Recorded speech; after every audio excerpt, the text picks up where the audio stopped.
A ver, el presidente López Obrador estuvo en Nueva York, dio un mensaje en la ONU, pero esa no es la reunión más importante del presidente López Obrador en suelo americano.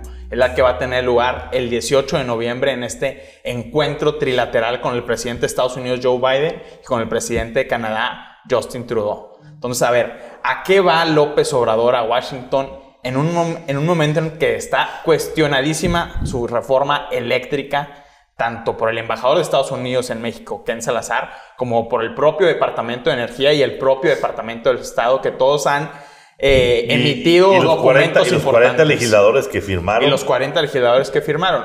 En ese contexto va López Obrador a Washington. La pregunta es, ¿qué necesitan los americanos y los canadienses de López Obrador?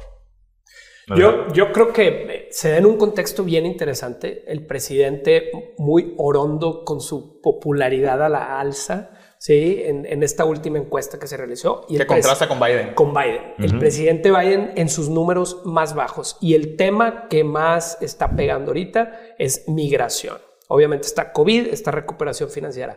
Pero el presidente Biden justamente en estas semanas ha tenido que recular de ese famoso programa Remain in Mexico, que tanto atacó a Trump, y ahora el presidente ha tenido que mantenerlo.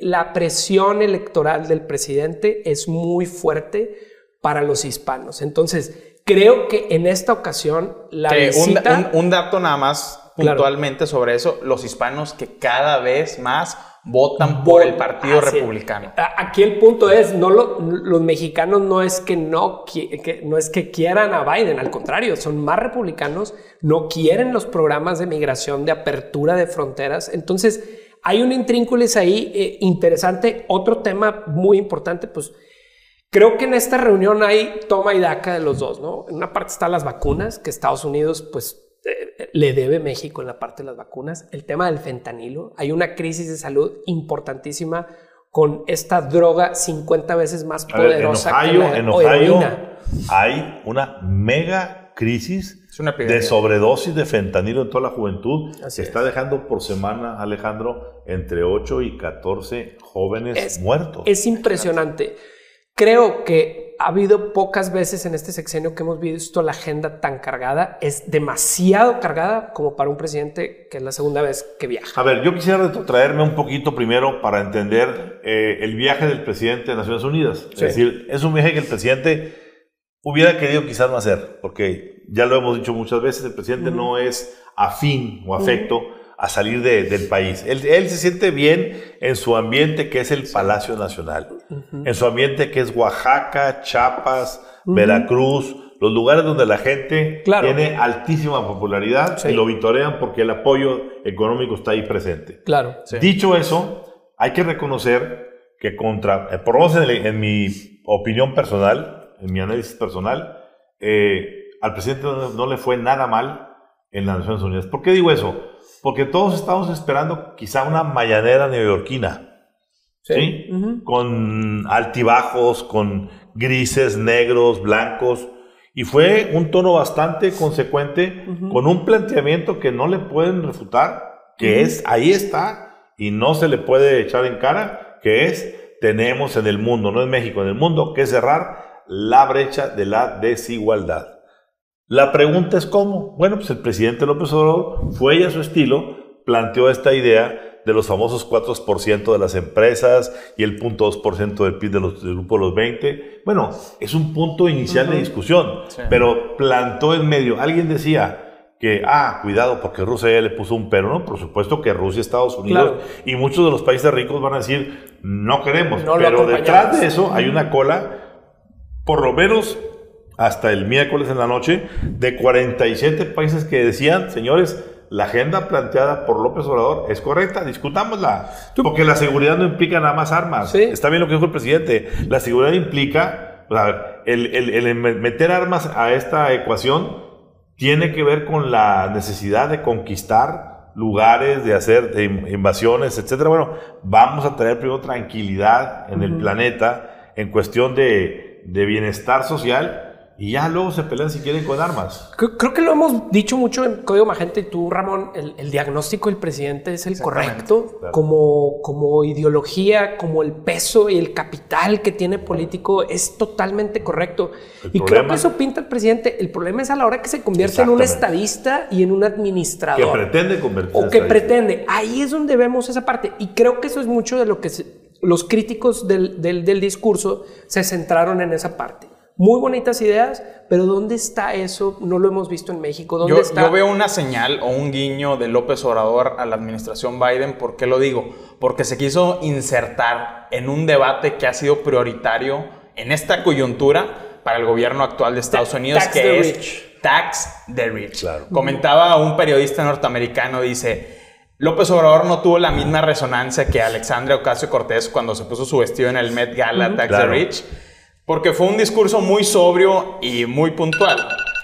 Aquí el tema con López Obrador es que se está metiendo en la agenda Biden, que es, necesitamos un impuesto más amplio de las ganancias al capital. Claro. Un impuesto también de la tenencia de la riqueza en bonos y acciones de los empresarios más importantes del mundo. López Obrador se quiso meter ese debate, pero yo le pongo un asterisco, porque López Obrador habla mucho de tener autoridad moral.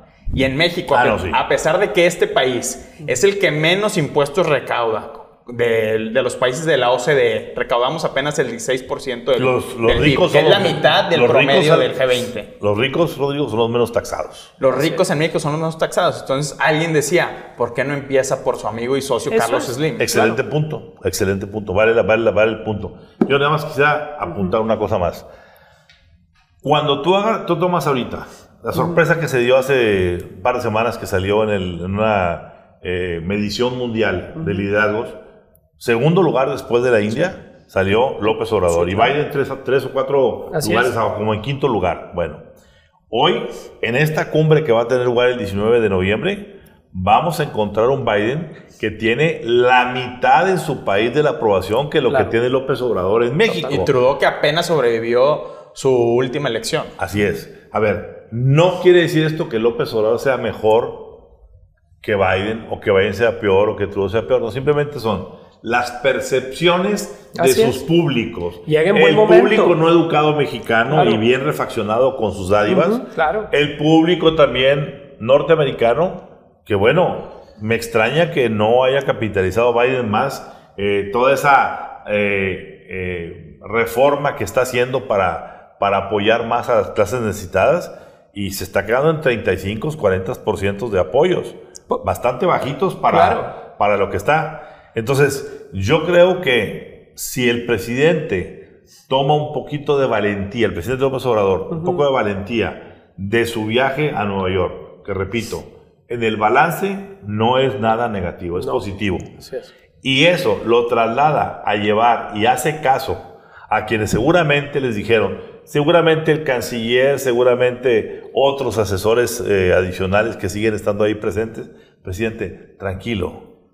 No vas a ir a una mañanera, es otro foro, otro auditorio. Ya ves, te fue bien Naciones Unidas, haznos caso. Sí. Vamos con una agenda concreta a la reunión trilateral de los socios del TLC o del TEMEC en este caso, y ahí sí la cuestión va a ser muy seria, porque la agenda... Pero eso se vuelve, Ramón, un tema interno de quién está asesorando la política exterior del presidente López Obrador, porque como lo dijimos aquí, hay ciertos empresarios, ciertos agentes políticos que le están diciendo, ¿sabes qué, presidente López Obrador? Tienes que voltear hacia China para tener un contrapeso en tu relación con tu socio estratégico, que es Estados Unidos.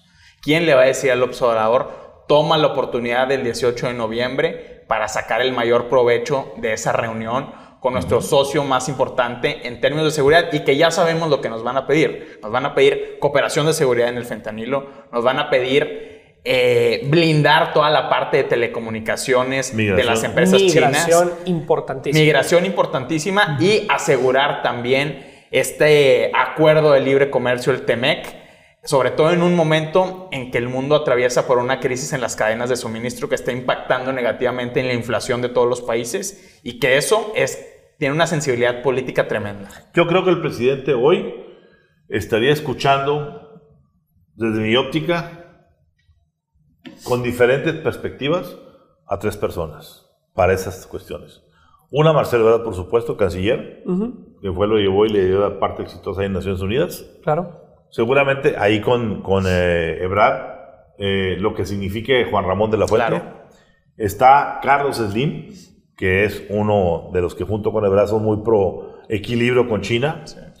Y sin duda otro que sigue siendo un elemento que aunque formalmente no sigue en el gabinete, sigue teniendo un poco el acercamiento empresarial con el presidente López Obrador, es Alfonso Romo. Que digamos que Alfonso Romo más afín a un acercamiento estratégico con Estados Unidos. Así es. Entonces, vamos a ver el 19 de noviembre hacia dónde se van los deseos de la 4T y de lo que ocurre ese día. Yo creo que va a pasar, vamos a tener mucho de lo que va a ser el futuro económico, geopolítico de México y sus consecuencias para la sucesión en la 4T. Correcto. Así es. Muy bien, pues esperaremos a ver si se puede convertir en una fotografía que sea mejor para México. Es una oportunidad. México llega con bonos importantísimos. Veremos si el presidente los puede aprovechar. Y no olvidemos que, coincidencia también, en esos días va a estar el señor Alex Saab. Empieza el lunes. Por eso, la fachada de Maduro, que hizo grandes negocios. ¿Sí? En México, con empresarios y con personajes de la Cancillería. Es correcto. Claro.